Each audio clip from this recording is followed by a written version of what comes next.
morning, good afternoon, or good night, depending on when you're watching this. How's it going, guys? Guitar pedals and pedal boards. Something that goes hand in hand like peanut butter and jelly. They all vary in size depending on what the guitarist needs. Like they may only need a loop pedal, they might need a loop and a delay pedal. Or they might need a delay pedal and an overdrive.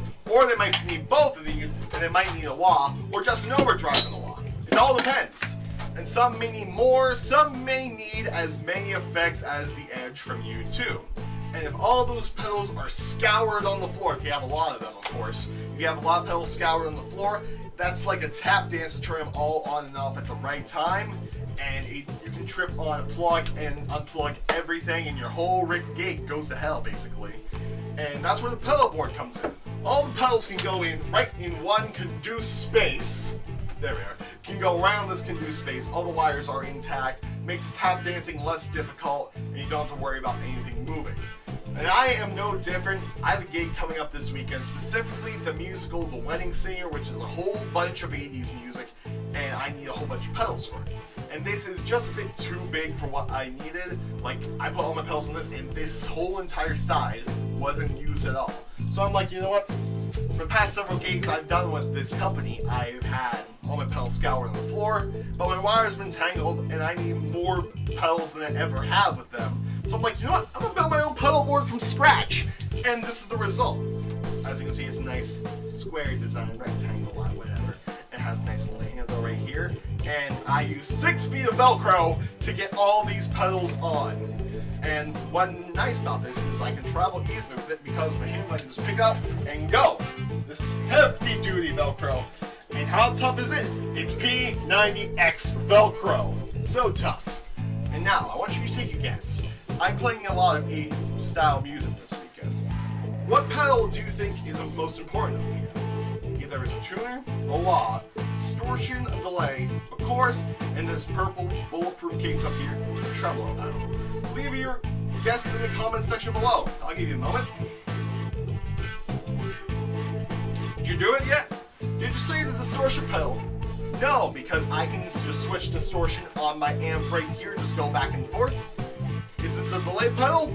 No, I have delay built in on this amp. Is it the chorus? No, same reason applies. Is it the tremolo pedal? No, I really don't need it, but the book says I have to use it for a song, so let's use it. Is it the wah? It is important, but it's not the most important pedal on my board. The tuner is, especially this tuner. Why? Here's why. Reason number 1, it's a tuner. You have to be in tune throughout the whole show, or else everything will sound bad. Like if one of your strings is sharp or flat, all your chords will be off and all your soloing will sound off, and you're not going to have a fun time. And the nice thing about this pedal in particular is that if you strum all of it, you can check all the strings at once. Or you can, of course, check them individually. Like, for instance, you see my E string is a bit out of tune there, but it came back in. See? Good. And also what I like about this pedal is you can change the tuning on the side. So if you want drop D tuning, E flat, add GAD, open G, open C tuning, this can do it. Not sponsored, by the way. And this came in real handy when I did my first theater show, American Idiot, because there was a song that was tuned to E flat, and it was immediately after one song. So the song in standard tuning would end, and I would suddenly have to be in E flat. I didn't play the song before, tuned that whole thing down to E flat, capo first fret, made the whole sheet music complicated, take capo off, and there I go, American Idiot, you're a bitch to play. Hey dummy, what about just a headstock tuner? These are less expensive. Well, there's a main reason why pedalboard tuners are better than headstock tuners. For one reason, let me paint this picture out for you. Say you yourself are playing a gig in the pit, or you're in a gig in general, and the lead singer or yourself are talking to the audience, trying to have a nice, intimate moment, trying to pull them in for that nice, sweet moment, and then all they hear is this hum. A headstock tuner won't get rid of this hum. A pedalboard tuner, like this, the Boss tuner, any tuner that can go on a pedalboard, will get rid of said hum. Like that, like an angel's kiss, it's gone. And also what's nice about this and how it cuts off all the sound is brings me to reason number 3. Say you have to switch guitars in the middle of a show.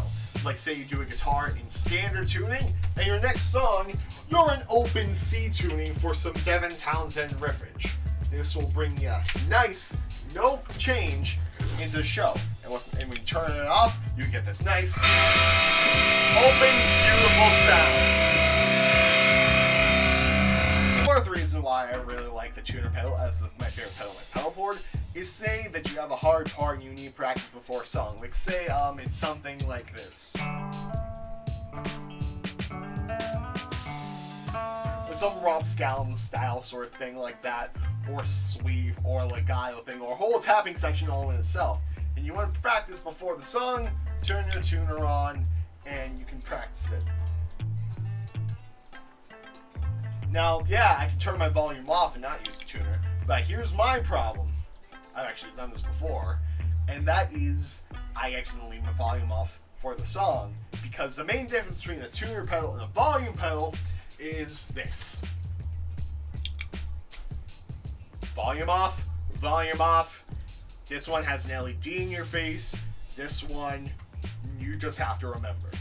Which, if you don't forget about that, my God, you have bad memory.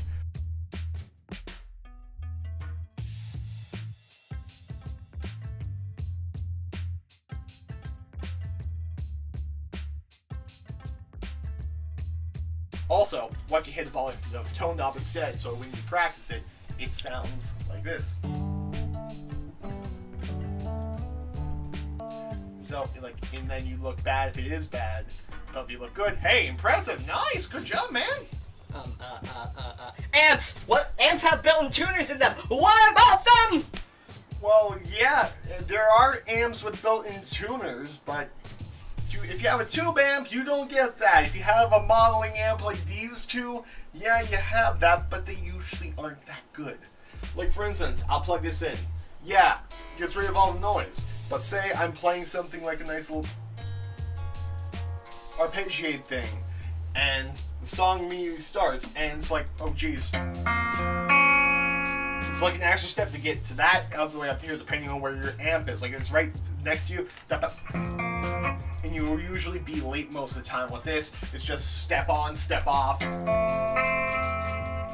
And yeah, so, I mean, why wouldn't you get a tuner pedal? Seriously, dude? That's the first pedal I should get? This is more fun with a tuner. I could do so much more things than checking my tuning. Now, I'm not saying that a tuner should be your first pedal. I mean, this should come when you start gigging. But if you're just starting out with pedals, by all means, go get a wah pedal, get a distortion pedal, get anything. This is not exactly that fun, but it's a very essential if you go gigging. Like, if you want something for fun, go get a wah. They are very fun. Get a distortion pedal, very fun. Get a delay, tons of fun. Get a looper. That's really complicated, but yeah, it can be fun. So when you start gigging, that's when you should get the tuner pedal.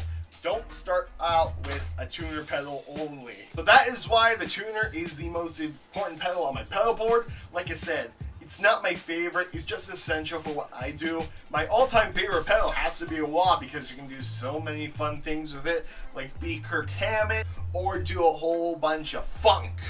But yeah, now it's time for me to pack up for this gig practice tonight. And until next time, guys, I'm Justin Anderson, and I'll see you. Wait, before you go, like, subscribe, comment down below, what is your favorite effects pedal? Like I said, a wah-wah for life, bruh. Anyway, till next time, I'm Justin Anderson. I will see you later, guys.